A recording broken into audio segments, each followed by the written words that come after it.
Hi, everyone. I'm Debbie Baaske, Acting Member Engagement Manager at Rails. And today we are featuring another library in our specialized library spotlight. I'd like to welcome Sarah here from Forefront to tell us a little bit about herself and her library. Hello, I'm glad to be here. Thank you for asking.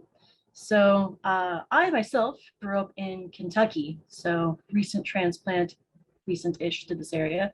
Got my bachelor's degree in English with a minor in theater from the University of Louisville, master's in library science from the University of Kentucky. Moved up here about 5 years ago and started working at Forefront as a part-time librarian about 4 years ago. This was my first major experience with a special library. I've worked at public and academic libraries previously.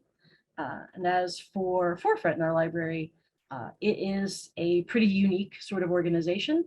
We are one of a fairly few statewide associations that count as our full members grant-making organizations, operating nonprofits, advisors, consultants, and others who are involved in the philanthropic sector. Now, Forefront began life as the Donors Forum of Chicago in the early 70s. There are still a lot of people who will recognize that name. The Forefront brand change happened in 2014 or 15, right around then. So not long actually before I started working there, really. But originally, it was primarily this networking collaboration space for foundations and other donor organizations. However, the library was created during that initial stage of the organization as this resource for nonprofits and other grant seekers so they could do their research and locate information more easily than they'd be able to on their own. And also to sometimes publish research that members were providing as well. So today, Forefront provides programming on a number of topics, advocacy for the sector, networking opportunities, other benefits to its member organizations. But that mission of providing resources and research to the social sector is still really the main thrust of the library. Now, this can be anything from helping a nonprofit locate details on a prospective funder, providing a grant-making member some information on like equity and funding, supporting our staff with stats on things they need for advocacy or fundraising meetings and anything like that.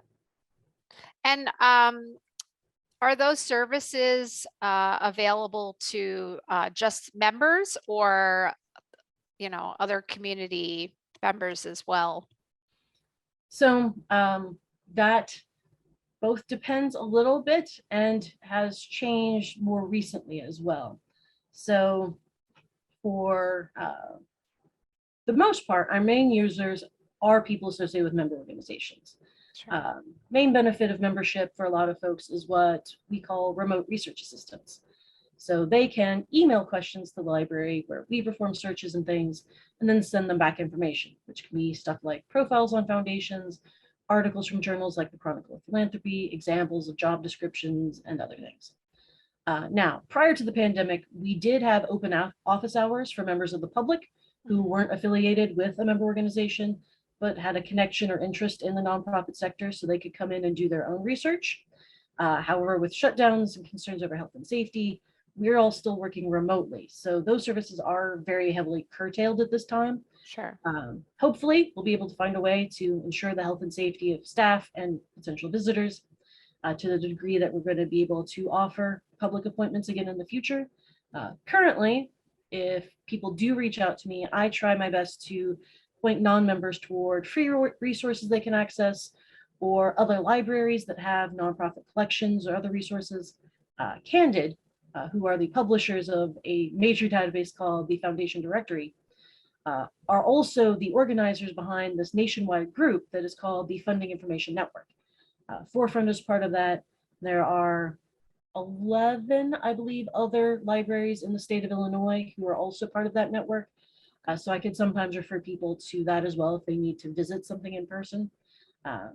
Yeah, so. That's great. And also I looked at your website. There's a lot of useful information on there as well. That must be a task to keep that up to date, I'm sure. Yes, we do try to kind of collect small, odd niche databases that are also kind of freely available. So if you visit the library site, we do have a collection of some of those odd things for data that hopefully anyone can access. as well as some research guides that kind of provide general information that are mostly available to everybody. So I think you said this was your first time working in a specialized library. I'm just curious if you have any thoughts on like why these types of libraries are important and why it's important for people to know that they even exist. So my major feeling on that, specialized libraries in general are important for the same reason specialists in any field are important. When you have the time, the training, the focus on a particular issue or set of issues, Hmm. you're just able to dive deeper, provide more details, more nuance, just more expertise than someone who hasn't been immersed in that particular subject. There are so many odd little things now I know about prospect research databases that no one else knows. Um, so yeah, so that's, and also from a practical point of view, many of the databases that are used for prospect research, finding information about potential donors, researching salaries at nonprofits, all of that sort of thing, they're not cheap.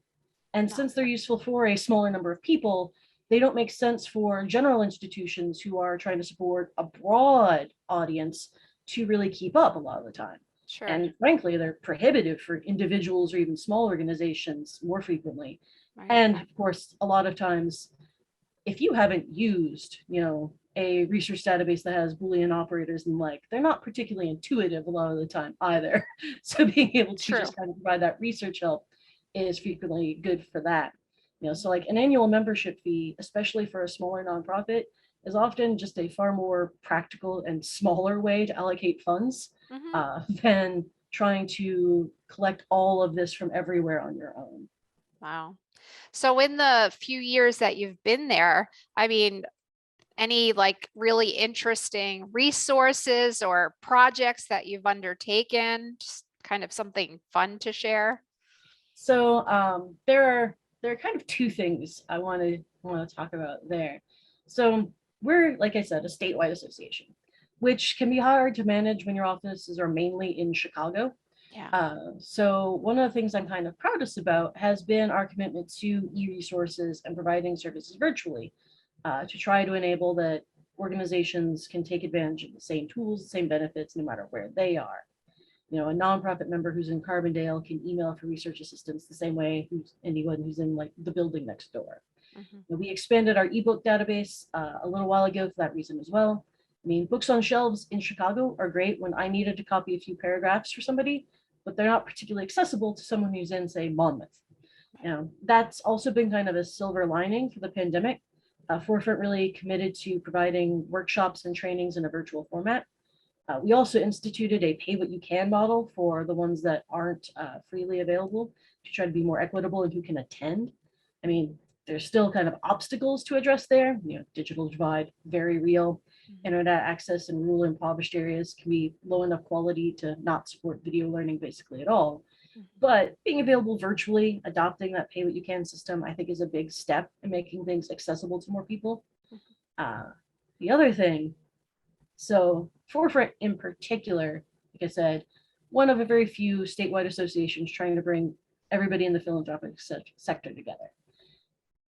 Providing that kind of place for collaboration, encouraging dialogue between various types of organizations, promoting issues and ideas through advocacy that benefit the sector.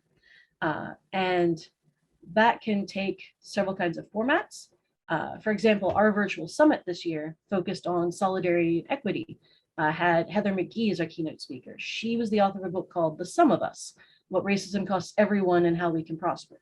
So she talked about the zero-sum paradigm, the idea that for one community to benefit, another has to lose, and how that harms rural communities, urban communities, people of color, white people alike. Hmm. Um, so that was a really great topic to try to bring up and try to get more conversation about, especially in the nonprofit sector where there's already this huge conversation about, competition among nonprofits for funding pieces of pie. Hmm. Uh, and kind of slightly tied into that, um, one of the projects I've been most involved in this year is a recurring report we have called Giving in Illinois. So for many years, it was this very straightforward informational piece about how much foundations in Illinois had given, on what subjects, to what populations. The pandemic really interfered with us getting it out last year. So we paused and moved to try to make it a more engaging and inclusive sort of thing. So when we got it out this year, we're not only using data from Candid for looking at funding information, but also pulled in demographic data from stuff like the American Community Survey to demonstrate how regions of the state differed, what giving priorities showed up in different places, to really try to kind of pull that out. One of the indices I got to use to make our little maps is called the Social Vulnerability Index, that looks at kind of the percentage of your population that falls into certain categories that are considered by the CDC to be more vulnerable. For them, it's specifically about, if a disaster happened, who's going to be, hardest hit. But being able to kind of show that in these, information pieces, doing that kind of research on where the nonprofits are, what the giving is, where need is, something we're hoping to build out even further in the future. Mhm. And that kind of research piece is something that's really very interesting, I feel, for me to do. And just as a shameless plug, if you go to the main Forefront website, myforefront.org, the top article on there currently is about the report. So if you want to look at it and look at what I did, you can see it there.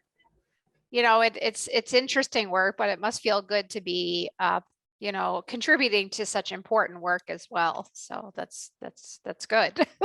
Oh yeah, one of the best things is hearing nonprofit members talk about their missions. People who come in and will tell you that they are working, and it can be anything. It can be something where something you've always thought of for a nonprofit to do, that they're doing, after school services for kids in an impoverished area, that they're, working with, victims of abuse. Sometimes though, it's a very odd sort of thing you might not have thought of. Right. The people who have an organization where they give therapeutic horseback riding lessons to children with disabilities. Or the group who were trying to encourage more people to be involved in scuba and kind of underwater exploration. And they were tying it into STEM and, trying to get kids involved in areas who wouldn't generally have the money or access to scuba equipment. So they were partnering with schools. And Wow. listening to people talk about their ideas and their missions and how passionate they are about it, it's really the best part. Oh, well, I'm a little jealous. That's wonderful though. Sarah, before we wrap up, was there anything else that you wanted to add?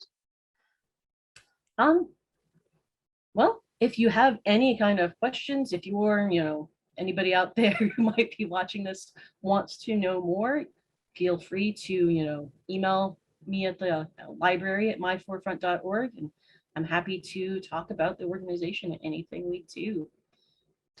That's Thank you great. for having me. It was great to talk to you. You too. Thank you so much for joining us today, Sarah. All right.